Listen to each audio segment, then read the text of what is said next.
Assalamualaikum warahmatullahi wabarakatuh. Sahabat-sahabat semuanya, saya ucapkan selamat bertemu kembali dengan saya melalui channel Nuansa ATP ini. Saya mengucapkan terima kasih yang sebanyak-banyaknya atas kesetiaan Anda untuk selalu mengikuti update dari video-video saya di channel Nuansa ATP ini. Semoga semuanya memberikan manfaat bagi kita semua. Amin. Allahumma amin. Sahabat-sahabat semuanya, kita sebagai guru sebagai guru PNS tentu akan sangat bahagia senang hatinya ketika mendapatkan kenaikan jenjang kepangkatan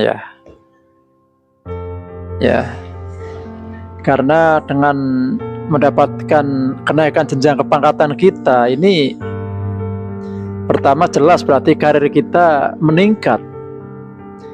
Dan yang pasti juga sejujurnya kita menjadi senang karena dengan naiknya pangkat kita di sana berpengaruh pada sedikit banyaknya gaji dan pendapatan kita.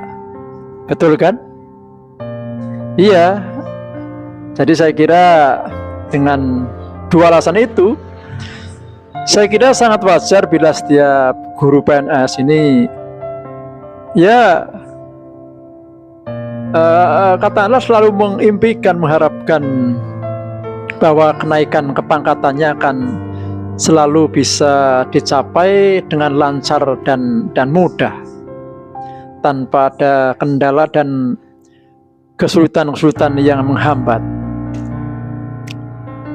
Namun begitu, seperti yang saya yakin telah diketahui oleh sahabat-sahabat semuanya, bahwa memang saat ini minimal untuk bisa mendapatkan kenaikan kepangkatan itu bisa dikatakan tidak semudah mungkin 2 atau 3 tahun yang lalu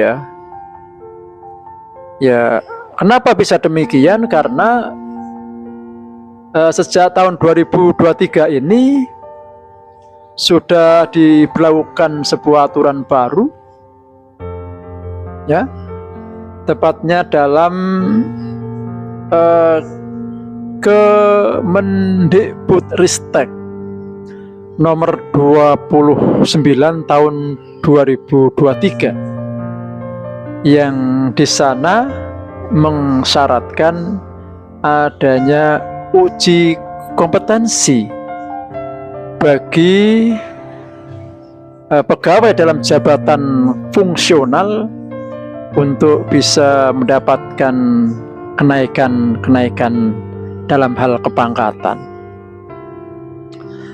Tetapi kadang begini sahabat-sahabat semuanya, yang kadang cukup belum dipahami oleh banyak di antara kita Di antara kita masih banyak yang belum begitu memahami. Artinya menjadi sedikit bisa dikatakan bingung lah misalkan ketika ada seorang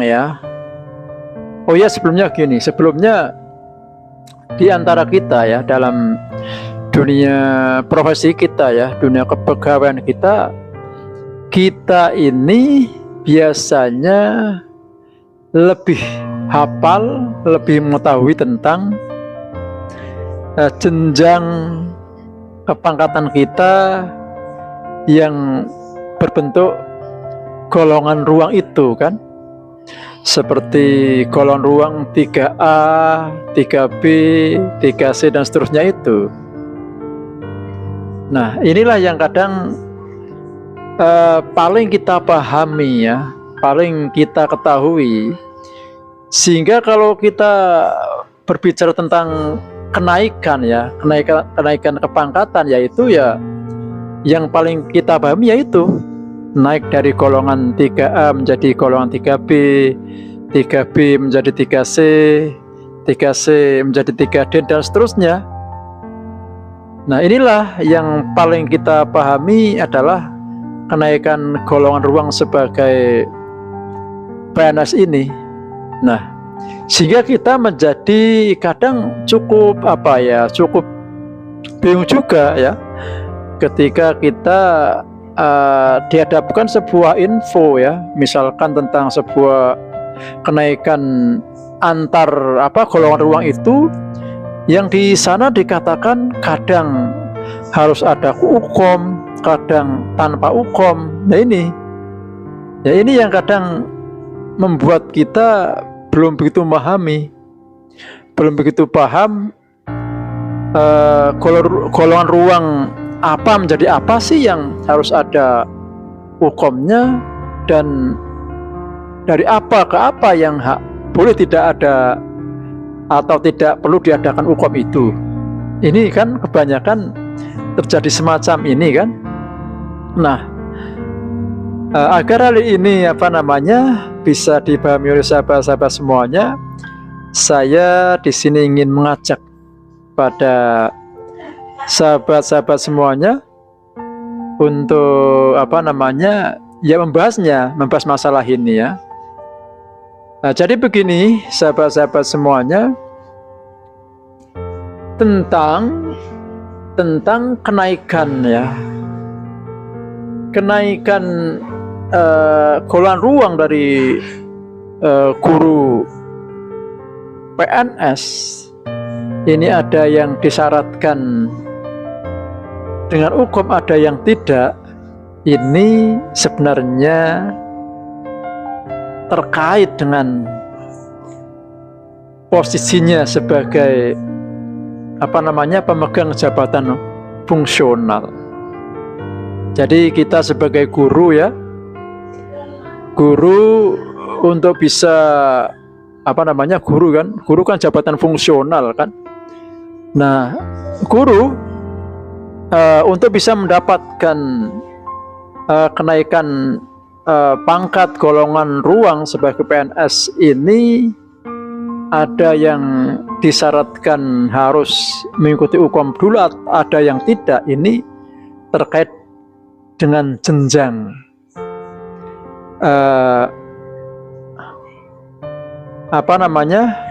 jenjang tingkatan jabatan fungsional kita ya. Jadi saya lagi, kalau kita bicara tentang Kemendikbudristek ya nomor 29 tahun 2023, di sini memang yang dibicarakan adalah tentang jenjang tingkatan dari jabatan fungsional sebagai guru. Cuma memang kadang terkait ya, jabatan fungsional guru ini terkait dengan pangkat serta golongan ruangnya sebagai PNS ya. Sehingga sehingga kenaikan pangkat golongan ruang seorang PNS ini wajib mensyaratkan adanya hukum bila berpengaruh pada meningkatnya jenjang dalam jabatan fungsionalnya. Sebaliknya, apabila kenaikan pangkat dan golongan ruangnya tidak berpengaruh, tidak berakibat meningkatnya jabatan fungsionalnya, maka itu tidak dipersyaratkan adanya hukum. Nah, untuk lebih jelasnya memahami persoalan ini, mari sahabat-sahabat semuanya saya ajak untuk eh, apa namanya, melihat slide berikut ini. Baiklah sahabat-sahabat semuanya, saya ingin memulai slide ini dengan sebuah pertanyaan. Siapakah yang wajib mengikuti uji kompetensi sebagaimana diamanatkan oleh Permendikbudristek nomor 29 tahun 2023 itu? Maka jawabannya adalah yang harus mengikuti uji kompetensi adalah sebagai berikut.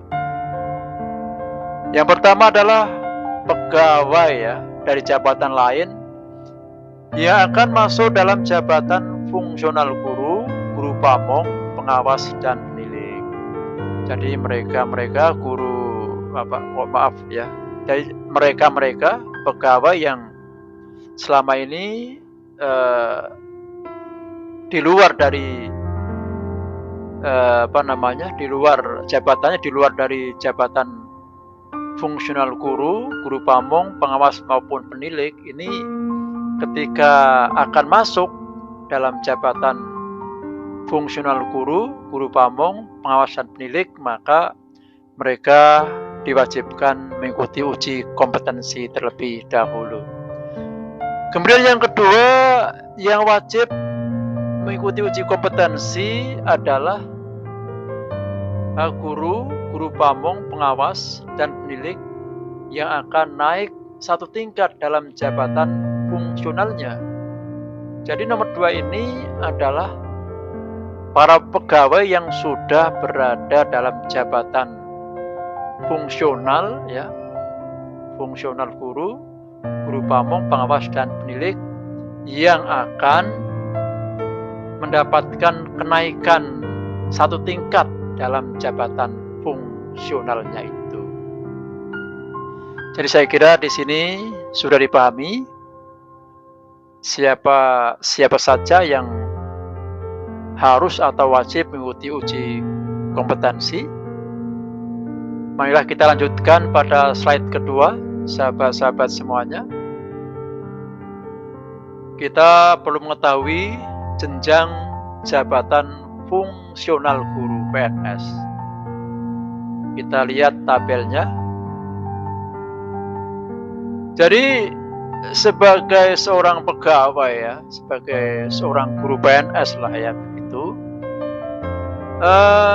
nampaknya kita ini selama ini relatif hanya mengetahui soal golongan ruang ya, golongan ruang kita ya, semacam ini ada 3A, 3B, 3C dan seterusnya ya, sampai paling atas ini 4E ini. Ini saya lagi kita cenderung lebih mengetahui masalah golongan ruang ini, padahal kita mempunyai jenjang-jenjang tingkatan yang lain ya, sebagai seorang guru PNS. Misalkan ada jenjang kepangkatan ya, ini seperti ada penata muda tingkat 1 sampai pembina utama ya. Dan juga yang sedang kita bahas adalah jenjang jabatan ya. Kita juga mempunyai jenjang jabatan sebagai guru PNS, di mana perlu diketahui tentang jenjang jabatan guru PNS. Yang pertama adalah yang bernama guru pertama, di mana guru pertama ini diduduki oleh seorang guru PNS dengan pangkat ini penata muda atau golongan ruang 3A, kemudian juga penata muda tingkat 1 golongan ruang 3B. Kemudian di atas guru pertama ada guru muda. Guru muda yang diduduki oleh guru PNS dengan pangkat penata golongan ruang 3C, juga dengan pangkat penata tingkat 1 golongan ruang 3D. Di atas guru muda ada guru madya yang diduduki oleh guru PNS dengan pangkat pembina ya. Pembina golongan ruang 4A, kemudian pembina tingkat 1 golongan ruang 4B, kemudian pembina muda golongan ruang 4C. Dan sebagai puncaknya adalah guru utama. Guru utama merupakan puncak dari tingkatan jabatan fungsional guru PNS. Yang ini diduduki oleh guru PNS dengan pangkat pembina utama madya dengan golongan ruang 4D dan pembina utama golongan ruang 4E. Jadi berbicara masalah uji kompetensi ini sebenarnya adalah yang terkait dengan ini semua ya, terkait dengan jenjang tingkatan jabatan ya, jenjang tingkatan jabatan guru PNS dari guru pertama, guru muda, guru madya, dan guru utama ini ya. Nah, inilah yang perlu sahabat-sahabat ketahui ya. Sekali lagi, tentang uji kompetensi ini sebenarnya terkait dengan jenjang jabatan ini ya, tetapi memang pada akhirnya akan berpengaruh pada pangkat dan golongan ruang ya, berpengaruh pada pangkat golongan ruang bagi guru yang bersangkutan. Karena apa? Karena masing-masing tingkat jabatan guru ini diduduki oleh pangkat dan golongan ruang yang berbeda-beda ya. Sehingga di sini bisa saya sampaikan sebagai inti penjelasannya adalah bahwa kenaikan golongan ruang ini ya, golongan ruang ini ya, kenaikan misalkan 3A ke 3B, 3B ke 3C, 3C ke 3D dan seterusnya, ini ya harus melalui syarat uji kompetensi ketika akan melibatkan perpindahan jabatan fungsional gurunya ya. Ya, misalkan ketika kenaikan golongan ruang ini berpengaruh pada perubahan pada jabatan fungsional gurunya ini, maka disitulah harus ada syarat ikut uji kompetensi. Untuk lebih jelasnya, marilah kita lihat slide berikutnya. Nah, dari sini mari kita lihat kenaikan pangkat dan golongan ruang yang mensyaratkan uji kompetensi. Ya. Nah, inilah sahabat-sahabat semuanya, perubahan-perubahan golongan ruang yang mensyaratkan adanya uji kompetensi. Sekali lagi, kuncinya adalah sebuah kenaikan golongan ruang ya, golongan ruang seorang PNS ya, PNS guru ini disyaratkan adanya uji kompetensi ketika di situ akan berpengaruh pada perubahan jabatan fungsionalnya. Maka bisa kita lihat yang pertama, perubahan atau kenaikan jenjang golongan ruang yang harus atau yang mensyaratkan adanya uji kompetensi pertama adalah ini, kenaikan dari golongan ruang 3B menjadi golongan 3C. Kenapa begitu? Karena di sini akan ada perubahan dari jabatan fungsional guru utama berubah menjadi jabatan barunya yaitu guru muda ya. Maka di sini saya lagi disyaratkan adanya uji kompetensi.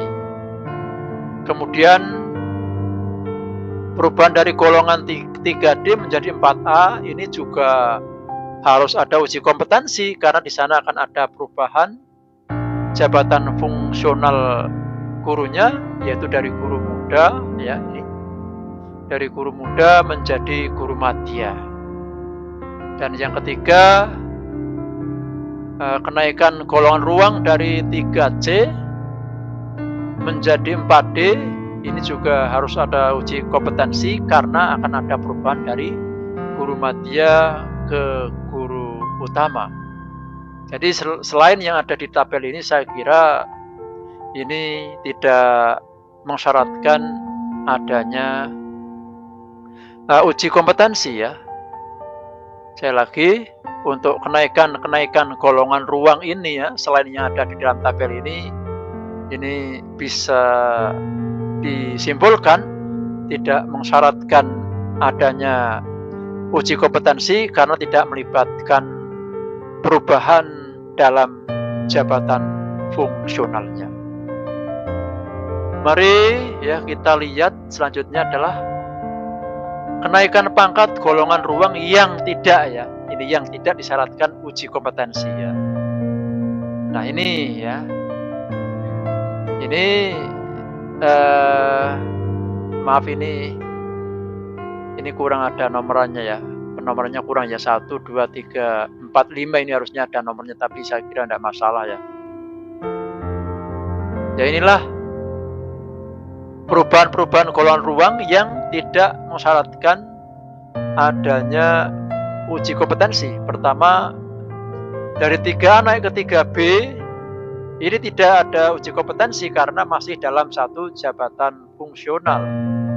Dari 3C ke 3D juga masih dalam satu jabatan fungsional sehingga tidak disyaratkan adanya uji kompetensi. Yang ketiga 4A ke 4B ini juga masih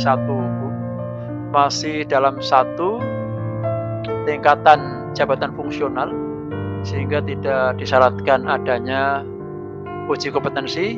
Yang keempat ini maaf nomornya saya lagi ini ketikanya kurang ya, di sini harusnya ada angka 4. Golongan ruang 4B ke 4C juga tidak perlu adanya uji kompetensi karena masih dalam satu tingkatan jabatan fungsional.